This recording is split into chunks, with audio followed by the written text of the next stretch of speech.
Hey YouTube, welcome back to another video. Boozer here.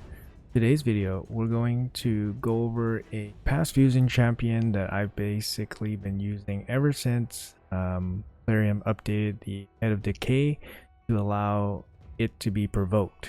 So that was a really big mechanic change that made the Head of Decay much more manageable.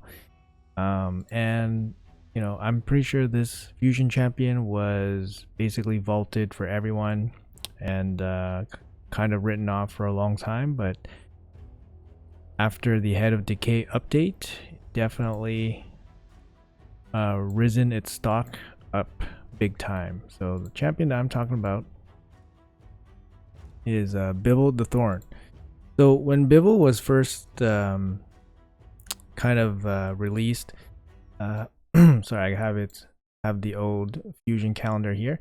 So it was actually about the 1 year anniversary. So right now, so in the May fragment event, that's when Bival was released last year. So that's also why, like, yeah, I kind of wanted to revisit Bival this month as well for his 1 year anniversary. But Bival, when he was released, he was kind of like average. Like, he had an average kit. He had a kit similar to what I consider like Miscreant Monster, which is a great epic. But for a legendary, you definitely want the legendary to be a bit stronger than a good epic. So anyways, let's go over his kit real quick. So his A1 has a 50% chance booked to provoke. Also heals the lowest HP ally by 15% of the damage inflicted. So he doesn't deal a ton of damage. So that's kind of like a little bit of a drawback, right? But he does have a provoke, and the provoke can go through weak hits. So he never weak hits. That's actually really nice. So he's a consistent provoker, and he has it on his A1. His A2 is an AoE 3-turn, 100% chance to place provoke. That's awesome. And he has a chance to place leech. So he places leech and provoke AoE on a 3-turn cooldown, and he places strengthen on himself. So the leech and provoke also also works against weak hits. So he always places them, which is super nice. Okay, so leech is very important for Hydra, and obviously provoke very important for the Head of Decay. So far, his kit looks pretty good for the Head of Decay. And then his last move, another 4-turn cooldown move. 4-turn cooldown move. This is the move that's kind of similar to Miscreant Monster, where he does a bunch of damage, and he places a shield on the team based on the damage inflicted. So he doesn't do a ton of damage, so this move kind of hits kind of average. If you build him with no damage, like, the shield will actually be quite small.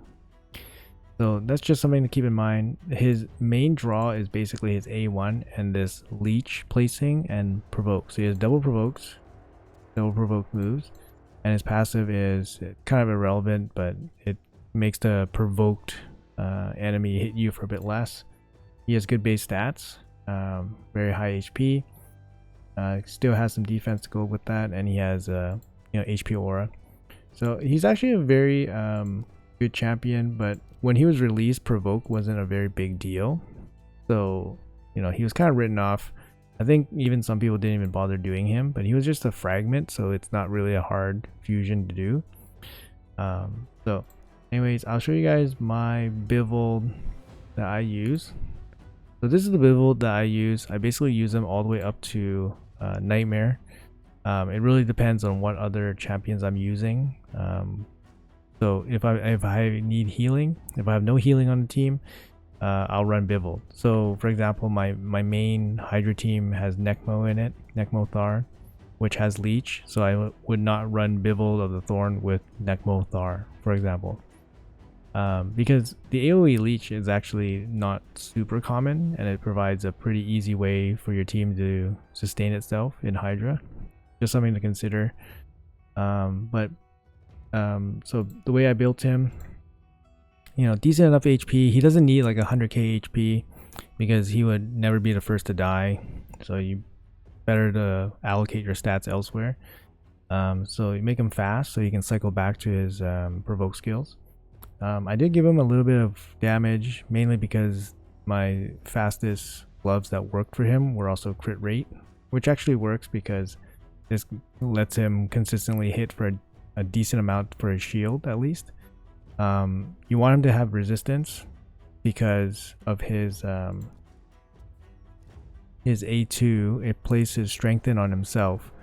So what that means is that he has one extra buff relative to the rest of your team if the rest of your team doesn't have strengthen on it. So this means that Bival will be a target to the Mischief Head very often, which means he will have his buff stolen. But it also means that if you build him with resistance, then he will resist, and he will lure the Head of Mischief and then resist the Head of Mischief, making the Head of Mischief much less threatening. So it's always good to prioritize resistance on Bivald or any other champion that has similar mechanics on their skills, and obviously some accuracy to land his debuffs. So 330 is probably what I would suggest would be like the minimum for like Nightmare. It's not going to be it's not going to be super consistent. You definitely want more accuracy. But yeah, that's the best I could do with my current gear. Resistance also, I would probably recommend a slightly higher resist number for Nightmare, maybe 450 instead. But so far this build works pretty good. Masteries, we got War Master, just down to War Master, and then this support mastery actually works quite well for him. Increase healing, increase healing and increase duration, and then increase buffs. So actually it works pretty well for him. Blessings, I have him with Brimstone. He has 2 AoEs. Yeah, 2 AoEs to land Brimstone. It's actually quite fine, quite good. And yeah, he doesn't need any fancy sets. I tried him in Relentless before, and it's good. Yeah, it's definitely good. But I didn't have good enough Relentless to put him in Resistance and hit the accuracy and speed that I wanted. Definitely like having him fast, just so you can cycle back to the A2 fast enough. For Nightmare, without significant turn meter boosting, he won't be able to fully lock down the Head of Decay unless he obviously gets lucky on the A1, the 50% chance. So he won't be able to fully do it by himself. So that's kind of like a little bit of a knock against him. But if you can get lucky on the 50%, or if you have a Husk that can chip in with like 40%, or if you have like a Provoke set, or so, that would make it a lot more safer. If you're just running him by himself as a sole provoker, then you'll have some runs and you'll have some turns where the head of cleansing will Head of Decay will break loose. So not 100% provoke champion, but he's very good, and also affinity friendly to the Head of Decay on all rotations. Okay, so I'm gonna show you guys a quick run that I did. I'm gonna jump into the video and I'll show you guys what he's about. You're back. All right, welcome back. So this is the team that I got him in right now. Like I said, like my main team would have been with Necmo Thar. So I wouldn't run Bival with Necmo Thar because they both run AoE Leech. Just spreading out the support debuffs on my other teams. So I have him on my Brutal team. This is my Brutal team. It works very well. It definitely can be an auto run. But I think in this run I do manual it partially. So Uko does the attack down and then AoE block buffs. Bival for the provokes and leech. Husk for damage and provokes. Geomancer for damage. Shamail for the torment fear covering. And then Lydia actually does the speed up strengthen, which is good for a bit of survivability, and defense down weaken. So she also does some extra damage to the torment head as well when fear comes out. So basically you'll see in this team how Bival just offers full support in terms of keeping everybody healed up and in terms of protecting them with their shields. So let's jump into it. It's 3 times speed.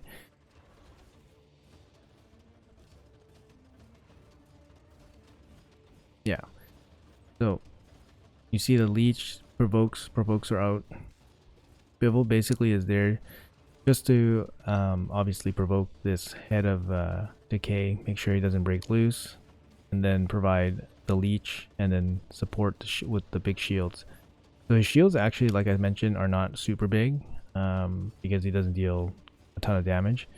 But if you guys give him at least some crit rate, I found that with crit rate he actually works pretty well. At least you get a consistent shield, even if it's just a little bit. Because in the past I built him with like no crit rate and more support stats, but his shield ended up being very, very small. So I do recommend some crit rate. Yeah, so you can see here he does get targeted by mischief quite a bit, but he does have enough resistance to resist the mischief head. Really good. Provoke landing there, that's very nice. And yeah, off they go. Team actually works really well. We're on full auto right now. The thing is, Geomancer is not a great full auto champion. He does place the HP burn on the broken heads, which is not what you want because they don't take any damage that way. We did get lucky with the Torment returning as the first head, so very, very lucky to start this run. And we're off, doing some damage, still provoking. Cleansing head has not gotten a turn to cleanse yet, so fully locked down. No taunting sets on this team, so we're running mainly Bivald and Husk as the provokers. Misprovoke there. Let's see if we get a chance to cycle back to the A2 to provoke. Looks like we might get a chance to. Nope, A2, A1 failed again.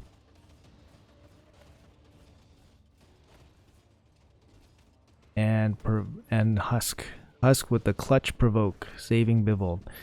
So that's why I recommend you always bring at least a backup. So either a provoke set champion or something like a Husk, right? It's always good to have a couple options for the provokes. Still going pretty strong. No, so yeah, still going pretty strong here.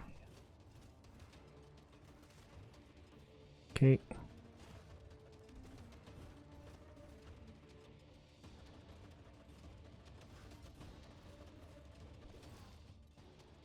All right, 3 heads down. Team dealing a ton of damage.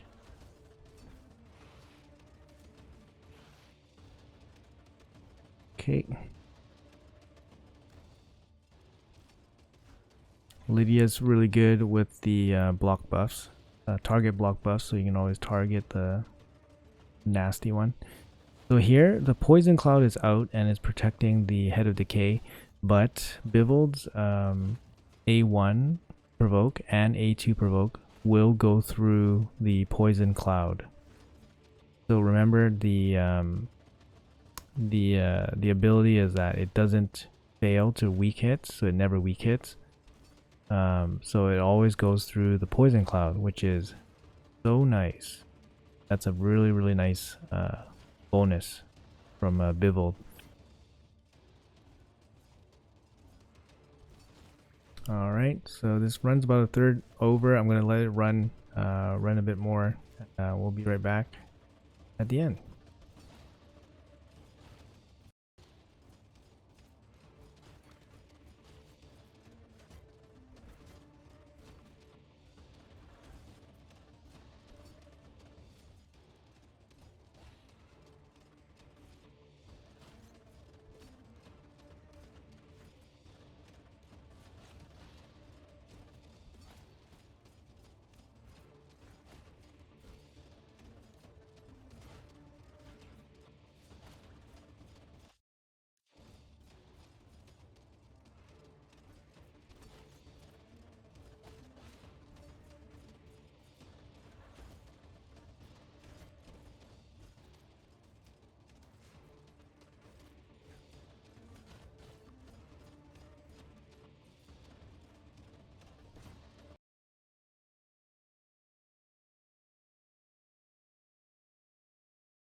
All right, getting to the end of the run here. Notice as we start losing guys, but it's turn 225.